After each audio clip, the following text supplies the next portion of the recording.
जय श्री माता जी। जब जब पृथ्वी पर धर्म की हानि होती है और अधर्म बढ़ता है, तब तब ईश्वर अपने दिव्य अवतार के रूप में प्रकट होते हैं। परम पूज्य श्री माता जी निर्मला देवी जी का जन्म भी इसी दिव्य उद्देश्य को पूर्ण करने के लिए हुआ। मानवता को आत्म साक्षात्कार का वरदान देने और सहयोग के माध्यम से भीतर की शांति का मार्ग प्रशस्त करने के लिए परम पूज्य श्री माता जी निर्मला देवी जी का जन्म दिवस विश्व के समस्त सहयोगियों के लिए उत्साह, उल्लास व उत्थान का पर्व है।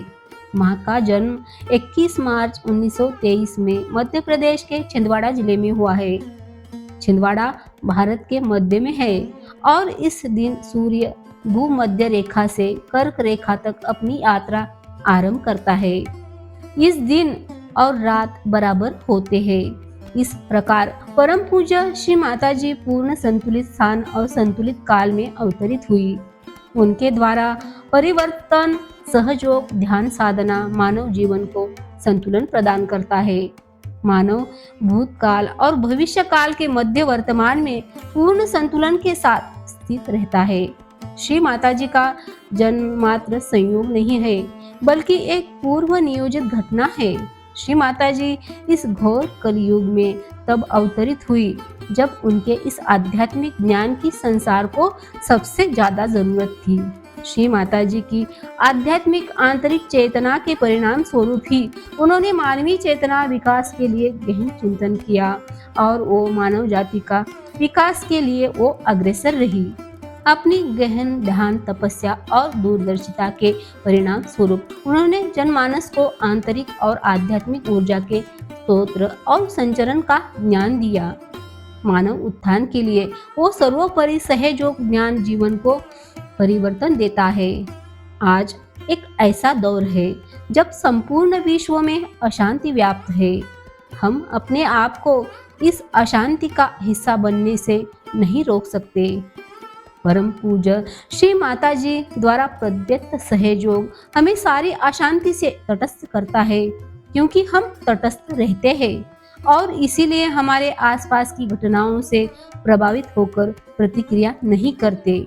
सहयोग पाने के बाद सहयोग की अहमियत बताकर समाज, देश और विश्व को परिवर्तित करने की चाह रखते हैं और इसके लिए प्रयास भी करते हैं।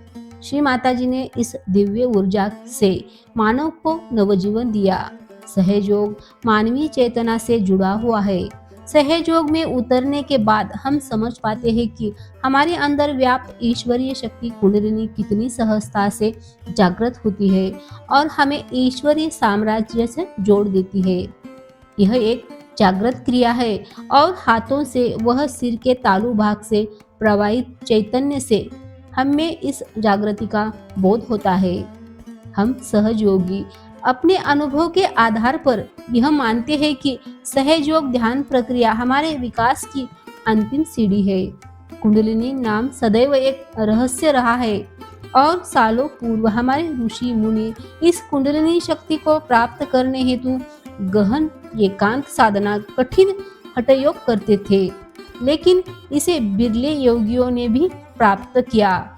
इस घोर कलयुग में जब मानव मात्र को इस शक्ति की जरूरत है, इसीलिए परम पूज्य श्री माता जी अवतरित हुई और इन्होंने इस सहज ज्ञान को उन तक पहुंचाया जो ईश्वर की तलाश कर रहे थे।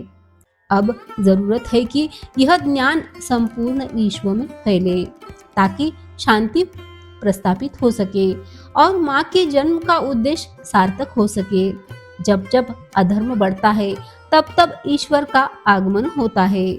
इसी तारतम्य में हमारी परम पूज्य श्री माता जी भी अवतरित हुई। पहले के अवतरणों ने ज्ञान दिया, सच्चाई से अवगत कराया, परंतु ईश्वर की अनुभूति नहीं करवा पाए। हर आत्म साक्षात्कारी व्यक्ति इस तथ्य का साक्षी है कि परमात्मा हमें सबके अंदर आत्मा रूप में विराजमान है। कुंडलिनी जागरण के बाद शरीर में परम चैतन्य के बहाव से साधक चैतन्य लहरियों को अपने हाथ और तालू पर महसूस करता है। अपने और दूसरों के चक्रों की स्थिति भी अपने हथेली में महसूस करता है। शरीर में स्थित चक्र हमारे शरीर के हर अंग की देखभाल करते हैं। शरीर की अस्वस्थता का कारण चक्रों का असंतुलित होना होता है। इसे हर आत्म साक्षात्कारी जानते हैं और यही है सहयोग का आध्यात्मिक विज्ञान। हमारी परम पूज्य श्री माता जी और उनके सभी सहयोगी बच्चों को माँ के जन्मदिन की बहुत बहुत हार्दिक हार्दिक शुभकामनाएं। जय श्री माता जी।